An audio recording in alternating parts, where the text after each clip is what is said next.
아브라함은 믿음의 조상, 복의 근원이라는 칭호를 받은 사람입니다. 그러나 이제 그런 명칭을 얻었다고 해서 뭐 그의 삶이 언제나 바르고 또 좋은 길로만 갔었느냐 하면은 또 그렇지는 않습니다. 자신이 살기 위해서 거짓말을 여러 번 하기도 했죠. 그리고 또 가끔씩 곁길로 벗어나는 일도 있었습니다. 그러니까 믿음의 조상이 되기 위해서 자기 스스로 노력했다라고 하기보다는 하나님께서 주도하시고 또 그를 이끌어 가셨다라고 하는 편이 이제 맞는 말입니다. 흠결이 많았죠. 그렇지만 그가 복의 근원이 될 수 있었던 것은 온전히 하나님께서 그를 향해 세우셨던 그 계획이 이루어지는 과정 속에서, 즉 아브라함이 시간이 가면서 인정했던 것은 하나님의 주권이고요. 또 그에 따른 그때그때의 반응이 있었기 때문에 하나님께서 그를 향하여 나중에 주신 은총의 선물로 믿음의 조상이라고 하는 별명을 얻게 된 것이죠. 우리가 이제 이 말씀 속에서 배워야 할 것이 있다면, 아브라함이 많은 실수도 하고 또 실패도 겪었지만 그러나 그럼에도 불구하고 일상의 삶에서 끊임없이 하나님의 임재를 향하여서는 눈을 열고 있었다라고 하는 거죠. 그게 그의 이제 믿음의 덕목이라고 할 수 있겠습니다. 그래서 그것을 우리가 배워야 하는데, 그에 대한 말씀이 오늘의 본문입니다. 오늘 본문은 이제 창세기 18장인데요. 배경은 헤브론의 마므레입니다. 메소포타미아에서 이제 가나안으로 건너왔던 그 아브라함, 숱한 고생을 많이 했죠. 그리고 또 함께 왔던 롯과 헤어졌습니다. 그리고 어느 쪽의 땅을 차지할 것이냐에 있어서 롯에게 무조건 우선권을 주었죠. 그리고 이제 얻은 땅이 바로 이 헤브론입니다. 그의 그 고생스러운 삶 가운데서 이 헤브론에서의 삶은 사실은 좀 무난한 삶이라고 볼 수 있습니다. 왜냐하면 정착하게 된 것이고요. 또 하나 문제는 그동안에 그가 아들이 없어서 무척 마음이 상했었다면 드디어 이제 하갈을 통해서 이스마엘이라고 하는 아들을 얻었거든요. 그러니까 어려움이 많이 가셨다는 걸 볼 수 있죠. 우리의 인생도 좀 그렇지 않습니까? 때로는 어려움이 겹쳐서 막 이렇게 힘든 일이 닥칠 때는 정신을 못 차릴 때도 있지만, 또 시간이 지나가면서 어느 때는 조금 이만하면 살 것 같다 싶은 좀 평온한 시절도 있지 않습니까? 그러니까 지금 아브라함이 헤브론의 이 시기는 굉장히 좀 평범한 시간이었다고 볼 수 있는 거죠. 사실 물론 이전부터 하나님께서는 아브라함에게 자녀를 주신다고 약속하셨는데, 아브라함으로 볼 때는 자신의 나이도 있고 사라를 볼 때도 도저히 이제 임신은 불가능하다고 생각된 거죠. 그래서 그 판단 때문에 결국은 하갈을 통해서 이스마엘이라고 하는 아들을 얻었을 때 아브라함은 이렇게 생각했을지 모릅니다. 아, 이런 방법, 하갈을 통해서 이스마엘을 얻을 수 있는 이 방법이 하나님이 나에게 아들을 주시겠다고 약속하셨던 그것을 이루는 방편일지도 모른다라고 하는 거죠. 근데 그렇게 생각하기 십상인 것이, 그 이스마엘을 낳고 그 아들이 13살이 되기까지 하나님이 한 번도 그에게 나타나지 않으셨습니다. 그러니까 아브라함으로는 이 아들이 이제 하나님이 주시는 아들인가 보다 이렇게 생각하는 거겠죠. 그러니까 이스마엘을 얻는 건 분명히 하나님의 뜻은 아니었거든요. 그런데도 그의 의지 그리고 선택을 억지로 막지는 않으셨습니다. 그러니까 이는 이제 인간의 자유의지 그리고 그에 따른 책임이라고 하는 성경의 큰 원리와 같은 것이죠. 그러니까 결국은 인간은 뭐 하나님의 약속을 조급하게 성취시키고자 할 때 자기 방식대로 뭔가 이제 그런 일들을 만들어내는데, 그 일에 대한 결과 그리고 또 그 일로 인해서 절절하게 깨달아야 하는 인간의 한계, 이런 것들을 하나님은 스스로 경험하게 하시는 일이 참 많이 있습니다. 에서와 야곱의 경우에 분명히 하나님께서는 말씀해 주셨습니다. 큰 자가 작은 자를 섬기리라 그랬는데, 그 말씀을 들었음에도 불구하고 리브가와 야곱은 그 장자의 축복권을 빼앗으려고 시도를 했고 결국은 빼앗았죠. 그러나 그 다음으로부터 야곱은 고향을 떠나야 했고 참 험한 세월을 보낼 수밖에 없었습니다. 사울왕도 마찬가지입니다.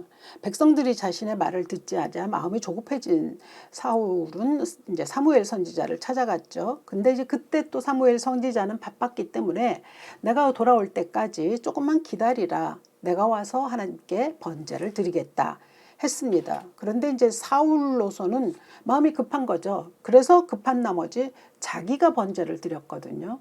근데 제사를 드리는 권한은 오직 제사장에게만 주어진 것이었기 때문에 그 일로 인해서 또 이제 그 일이 시작이 된 거죠. 결국 사울은 왕자리에서 쫓겨났습니다.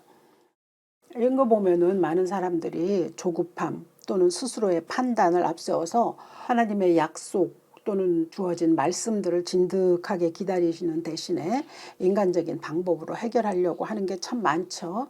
그리고 저도 이런 일에는 그렇게 자유롭지 못하다는 것을 솔직하게 고백합니다. 근데 이제 그나마 그 가운데서 유익이 하나 있다면 그런 일들을 행한 결과로 인해서 한계를 깨닫는 거죠. 그리고 또 그래서 그 다음에는 그 전과는 조금 달라지는 일들이 생기는 거. 그게 이제 유익이라면 뭐 유익이라고 할 수 있겠죠. 아브라함이 이스마엘을 얻었을 때 그때 나이는 86세였습니다. 그리고 난 이후에 13년 동안 침묵하셨던 하나님께서 17장에 우선 한 번 나타나십니다. 그러니까 오늘 이 18장의 말씀은 17장, 18장, 19장 이렇게 세 장을 연결해서 읽어야만 이제 그 속에서의 맥락을 찾을 수가 있거든요. 근데 17장에서 하나님께서 나타나셔서는 뭐라고 하셨냐면 하나님이 이르시되 아니라, 이제 이 아니라는 뭐냐면 이스마엘이 아니라는 뜻이에요.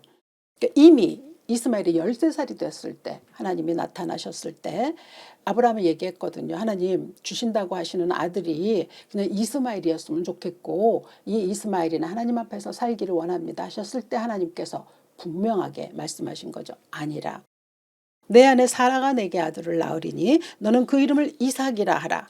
내가 그와 내 언약을 세우리니 그의 후손에게 영원한 언약이 되리라 라고 말씀하신 거거든요. 아직 임신도 안 돼 있는 아이에게 이삭이라는 이름을 지어주셨습니다.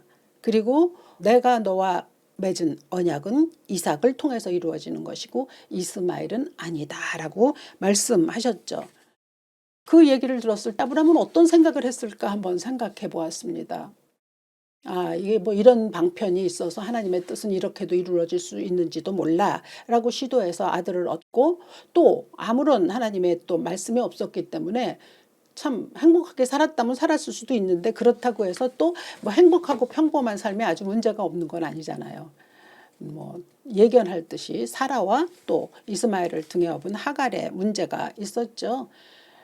이게 살다 보면은 가정 내에서 일어나고 있는 그 관계 갈등이 제일 우리를 괴롭히지 않습니까? 그러니까 가장 가까워야 할 아내 그리고 자식으로 인한 문제의 발생이 아브라함을 힘들게 했습니다.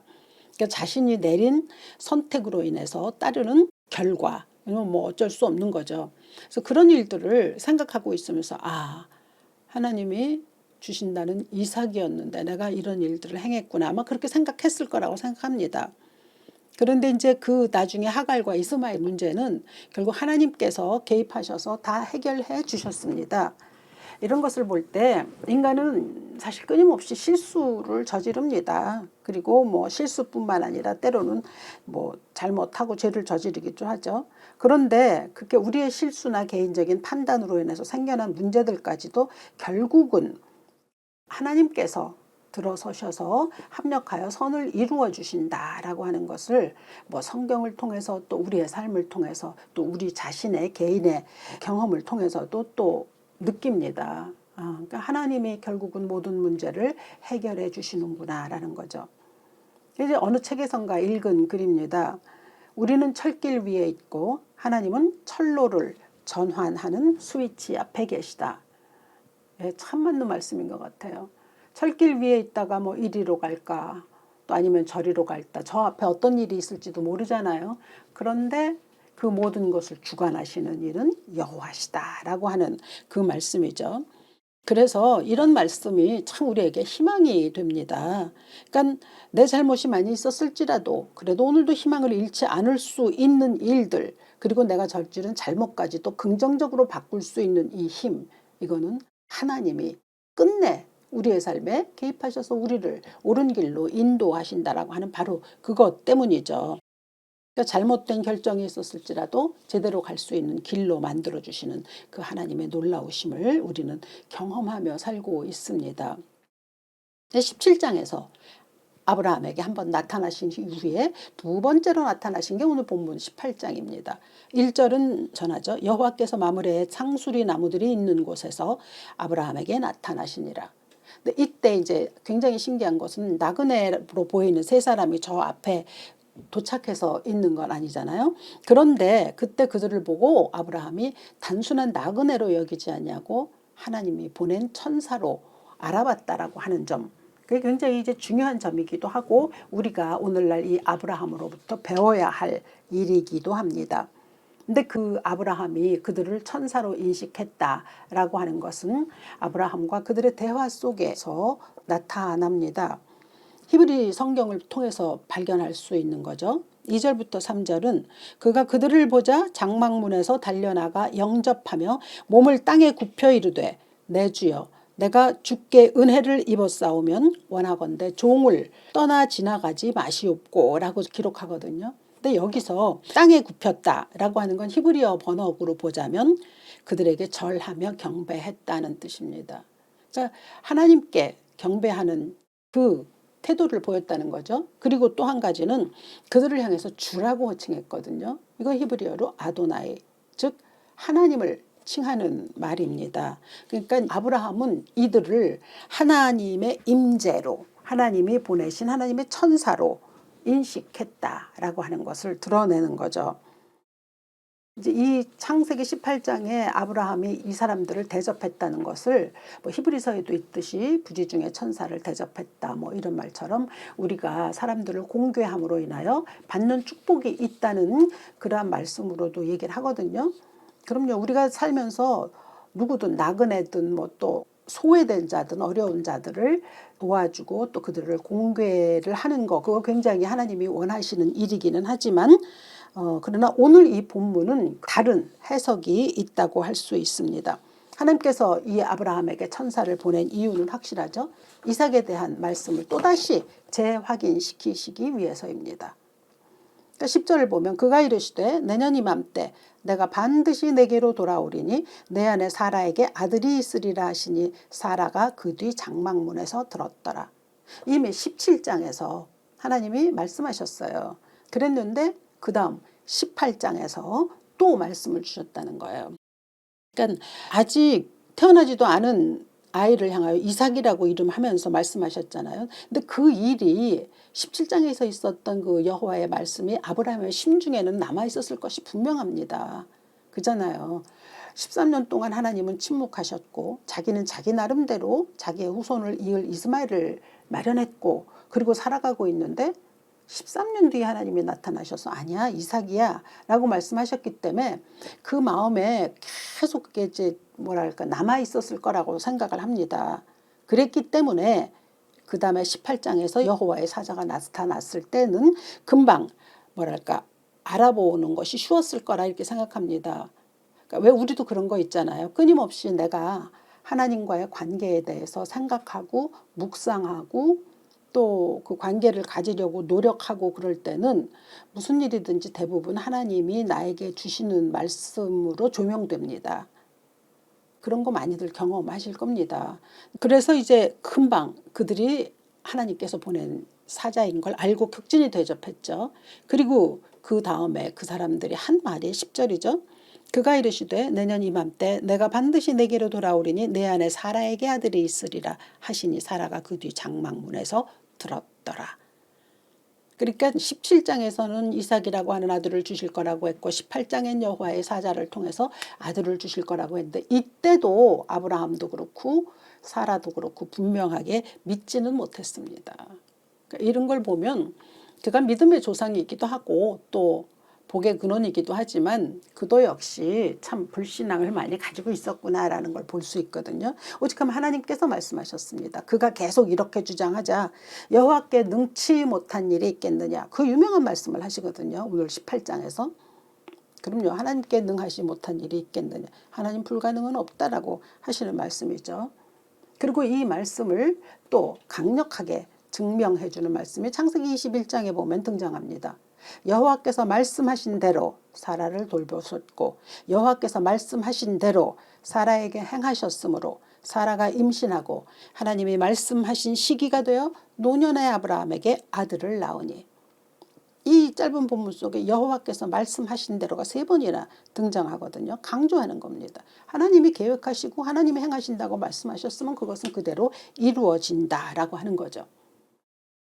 그런데 이제 여기서 한 가지 좀 생각해 볼 게 있는 게, 제가 처음에 예수 믿을 때 그랬거든요.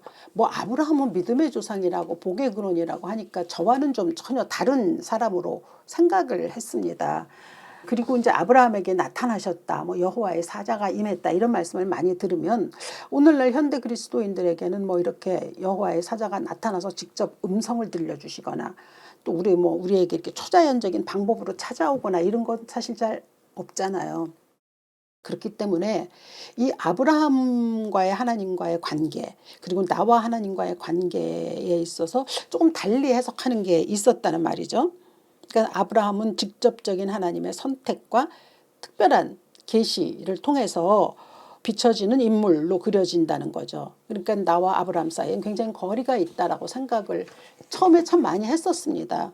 그런데 시간이 흐르면서부터 그 아브라함도 나와 똑같은 인간이었다라고 하는 걸 볼 수 있습니다. 다만 아브라함에게는 아브라함의 역사가 있는 것이고요. 하나님은 그를 통하여 믿음의 계보를 시작하신 거고, 그 시작의 역사 이후에 일어나는 수많은 역사 속에서 모든 사람들은 다 일일이 개개인이 하나님과 자기의 또 역사를 만들어가는 것이다 라고 하는 거죠. 그러니까 인간의 역사가 흐르면서 하나님은 그 모든 사람들과의 그 관계를 맺으시는 방법을 다양한 방식으로 이루어 가신다라고 하는 거죠. 즉 다시 말해서 우리의 믿음의 여정은 아브라함이나 또 나나 뭐 아니면 또 여러분들이나 뭐 특별히 다를 게 없다는 거죠. 공통분모가 있어요.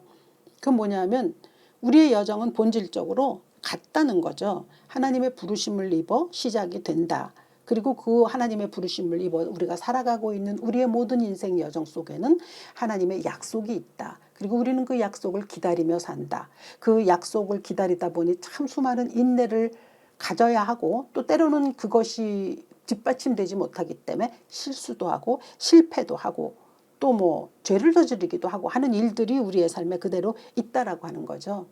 근데 이것이 우리 인생에 인간이 가지고 있는 공통적인 일이고, 그럼에도 불구하고 하나님은 우리와 함께 하시고자 하시는 그 약속을 어기신 적이 없고 어떠한 경우에도 우리와 함께 하신다라고 하는 그 신앙적인 원리는 동일하게 우리에게도 주어진다라고 하는 거죠. 하나님이 아브라함을 부르셨을 때 성경은 말합니다. 그는 갈 바를 알지 못하고 떠났다. 우리도 그렇지 않습니까? 신앙의 시작이 처음 시작되었을 때 뭐 알고 시작한 사람 없잖아요. 그냥 그렇게 가는 거죠. 그리고 삶에서 뭐 또 수많은 실수도 저지르죠. 그리고 또 회복도 거칩니다. 인생이 불투명하기는 뭐 아브라함이나 우리나 다를 게 없지 않습니까? 그러니까 아브라함의 믿음도 처음부터 거창한 것은 아니었고 그를 하나님이 믿음의 조상으로 부르셨다라고 하는 점인데, 그것은 사실 우리도 마찬가지입니다. 가만히 보면요, 하나님께서 아브라함을 인정하셨을 때는 이삭을 바쳤을 때 아닙니까? 내가 이제서야 내가 하나님 경외하는 것을 알았다. 그리고 그의 믿음을 인정해 주셨거든요. 그것은 그가 믿음을 시작하고 난 이후에 대략 45년 뒤의 일입니다. 제가 그걸 보면서, 제가 지금 제 나이에서 45를 빼니까 제가 처음에 예수 믿었을 때의 나이더라고요. 좀 부끄러웠습니다. 아브라함은 우여곡절 끝에 45년 만에 믿음을 인정받았는데 지금 하나님이 내 믿음을 인정해 주실까? 뭐 이랬다 저랬다 하는 거죠. 그렇지만 뭐 감히 그렇다고 막 말하기가 좀 어렵습니다. 아무튼 믿음으로 살아간다는 게 이렇게 쉬운 일은 아니지만, 그러나 그럼에도 불구하고 하나님은 우리와 함께 하신다라고 하는 거죠. 그런 점에서 신앙의 연조를 자랑할 것은 없다고 생각합니다. 짧든지 길든지 내가 어느 만큼 성장했느냐, 성숙했느냐, 그게 중요한 일이겠죠. 그러니까 이 아브라함이 이스마엘을 낳고 자기 멋대로 살았던 것과 비슷하게 우리 뭐 그런 일들이 많이 있잖아요. 그러나 그럼에도 불구하고 하나님은 당신의 일을 이루어 가신다라고 하는 것이 이제 오늘 본문에서 우리에게 주시는 그 말씀이라고 할 수 있죠. 그러니까 문제는 뭐냐면 그렇게 자기 마음대로 살아가지만 그러나 정작 하나님이 나타나셨을 때는 아브라함은 알아봤다는 거예요. 그게 굉장히 중요한 거죠. 그러니까 실수하고 제멋대로 살다가도 하나님이 그래도 지금쯤은 내가 이것은 아니라고 너한테 말할 때가 온 것 같아 라고 우리에게 다가오셨을 때 우리가 어떻게 반응하느냐라고 하는 것이 굉장히 중요하다라고 하는 것이죠. 그러니까 아브라함은 그 복을 주시기 위해서 찾아오신 하나님, 그 하나님의 임재를 알아차릴 수 있는 영적 깨달음이 있었다는 거죠. 그건 우리에게도 정말 필요한 겁니다. 근데 이제 이게 필요한 것뿐만이 아니라 때로는 이게 치명적일 수가 있어요. 하나님이 지금 나에게 왜 찾아오셨는가? 무엇 때문에 찾아오셨는가에 반응하는 우리의 태도가 때로는 엄청 치명적일 수가 있다는 거예요. 그것이 바로 오늘 19장과 연결된 이야기에서 우리가 발견할 수 있습니다. 19장 여러분 다 잘 아시다시피 소돔과 고모라의 이야기거든요. 오늘 18장에서 이 여호와의 천사들은 아브라함을 찾아왔죠. 그리고 아브라함에게 자식이 있을 것을 축복했습니다. 그러니까 아브라함은 축복을 받았죠. 근데 그들이 떠날 때에 보면은 16절입니다. 그 사람들이 거기서 일어나서 소돔으로 향하고 아브라함은 그들을 전송하러 함께 나가니라. 그러니까 이 사람들은 아브라함에겐 축복을 전하러 왔고요. 소돔으로 또 가는 그 사명을 가졌는데 소돔에는 뭘 전하느냐? 심판을 전하는 거죠. 그 일을 위해서 가는데 참 희한한 것이 그것을 하나님께서 아브라함에게 알려주셨다는 거예요. 그 천사들을 통하여서 내가 지금부터 어떠한 일을 하려고 하는 것을 아브라함에게 숨길 필요는 없다라고 그들을 통해서 하나님께서 소돔과 고모라를 멸망시킬 것을 알게 하셨습니다. 굉장히 중요한 일이죠. 근데 이것이 중요한 것은 이제 보통 두 가지 면에서 이야기합니다. 아브라함을 중보, 롯을 위한 중보자로 세우셨다라고 하는 것에서 첫 번째 이유를 찾죠. 사실 그 롯도 굉장히 믿음의 사람이었습니다. 천사들이 소돔으로 들어갔을 때 가장 먼저 찾은 게 롯이었거든요. 그때 롯도 역시 엎드려 경배했습니다. 그러니까 롯도 알아본 거예요. 이분이 하나님이 나를 찾아오셨구나 라고 롯도 영적인 눈을 뜨고 알았죠. 그렇기 때문에 그런 소돔에 살고는 있었지만 영적인 그 뭐랄까 자기의 그 스탠스는 잊어버리지 않았다는 게 굉장히 중요하죠. 왜냐하면 사람이 그 환경에 얼마나 지배를 쉽게 받습니까? 그러나 롯은 그렇게 쉽게 영향을 입지 않았다는 것을 베드로 후서 2장 7절에서 이렇게 말합니다. 무법한 자들의 음란한 행실로 말미암아 고통당하는 의로운 롯을 건지셨다. 그렇게 그 참 타락한 도시에서 롯은 전전긍긍하면서 자기의 믿음을 지켜냈다라고 하는 거죠. 그러니까 고통 속에서 살았겠지만 그래서 하나님은 그를 또 소돔과 고모라에 결국 의인이 10명이 없어서 멸망했지만 롯을 구하시기 위해서도 하나님은 천사들을 그리로 보내신 거 아니겠습니까?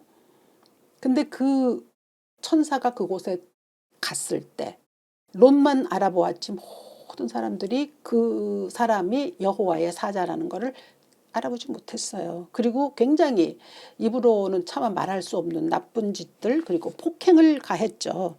그러니까 여기서 우리가 볼 수 있는 것은 자신을 찾아온 하나님을 알고 영접하고 대접한 아브라함이나 롯, 또 반면에 그걸 알아보지 못하고 폭행을 가하려고 했었던 그 소돔의 사람들, 그것이 굉장히 구별되지 않습니까? 하나는 축복으로 하나는 멸망으로 그렇게 나타납니다. 그러니까 아브라함은 그 이야기를 들었거든요. 내가 지금 이 천사들이 소돔으로 간다. 멸망을 그들에게 선포할 것이다. 그 이야기를 들었을 때 아브라함은 당연히 롯을 위한 기도를 시작하지 않았겠습니까? 롯을 위한 기도가 얼마나 간절했는지 창세기 19장 29절은 전합니다. 하나님이 그 지역의 성을 멸하실 때 곧 롯이 거주하는 성을 엎으실 때에 하나님이 아브라함을 생각하사 롯을 그 엎으시는 중에서 내보내셨더라. 저는 이 말씀이 우리 그리스도인들의 심령 속에 커다란 울림을 전할 것이라고 굳게 믿습니다. 저도 그렇습니다. 사실 우리의 삶은 우리 지인들, 가족, 또 친지, 또 자녀 뭐 이렇게 다 이렇게 엮여 있지 않습니까? 그래서 그 가운데는 넘어지는 사람도 있고요. 엎어지는 사람도 있고요. 또 자신이 멸망의 길로 가고 있음에도 불구하고 자신만 모르는 그런 안타까운 일들도 있거든요. 근데 그들의 어려움은 또 우리의 어려움이 되는 거거든요. 그때 할 수 있는 일은 무엇입니까? 그냥 조용히 기도밖에 할 수 없거든요. 그것이 우리에게 주어진 하나님께서 우리에게 주신 역할이기도 하고 사명이기도 하고 그래서 그렇게 기도함으로 사실 그 중보 기도는 우리에게도 엄청난 힘이 되지 않습니까? 거의 매일 기도하면서 이 말씀을 인용합니다. 하나님이 아브라함을 생각하사 롯을 그 엎으시는 중에서 내보내셨더라.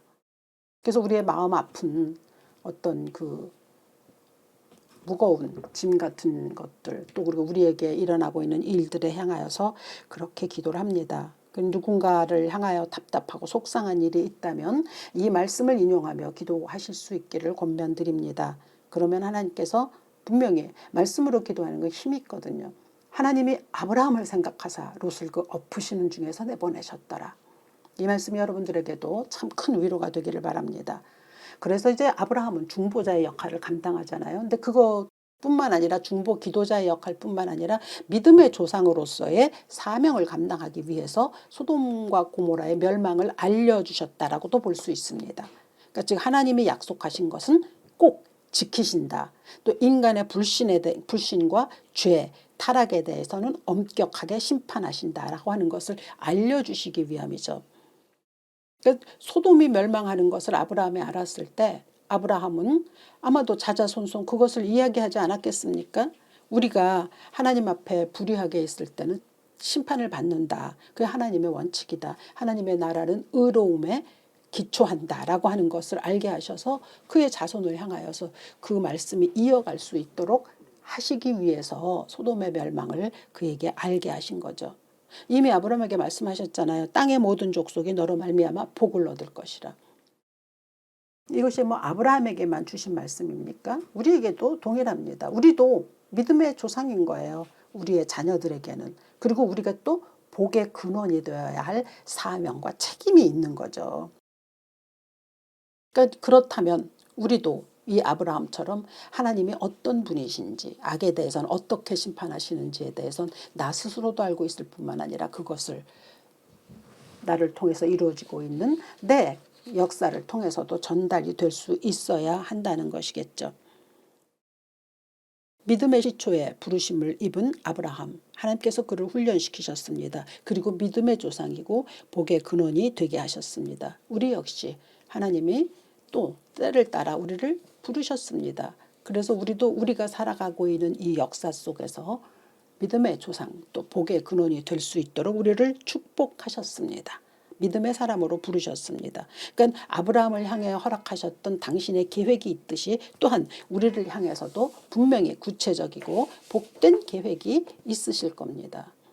근데 그 계획과 그 하나님의 일을 이루기 위해서 우리도 또 때로 아브라함처럼 잘못된 길을 갈 수도 있겠지만 그러나 하나님께서 우리를 향하여 가지고 계신 계획은 분명히 그분의 뜻 안에 아름답게 열매를 맺으리라고 분명히 믿습니다.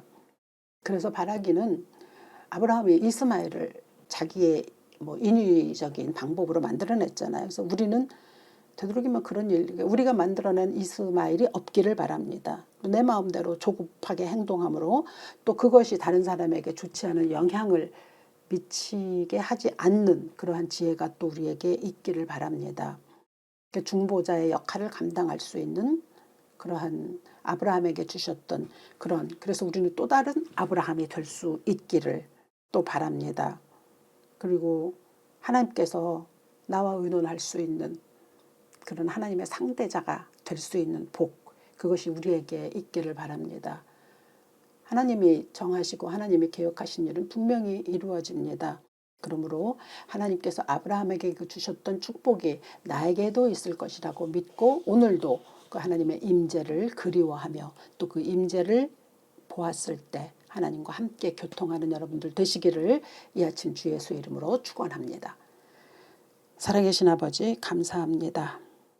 아브라함을 사랑하신 아버지 또한 우리 모두 각 사람을 다 사랑하실 줄로 믿습니다. 그를 믿음의 조상으로 부르셔서 또 이 믿음의 계보에서는 그를 택하셨습니다. 이 모든 역사가 진행되는 과정 속에 우리 한 사람 한 사람 다 믿음의 조상으로 세우시며 복의 근원으로 세우신 것을 믿습니다. 그러한 자의 사명을 잘 감당하며 살아갈 수 있는, 그래서 아브라함이 받았던 복이 우리에게도 동일하게 임하는 역사가 있게 하옵소서. 주 예수 그리스도 귀하신 이름으로 기도합니다. 아멘.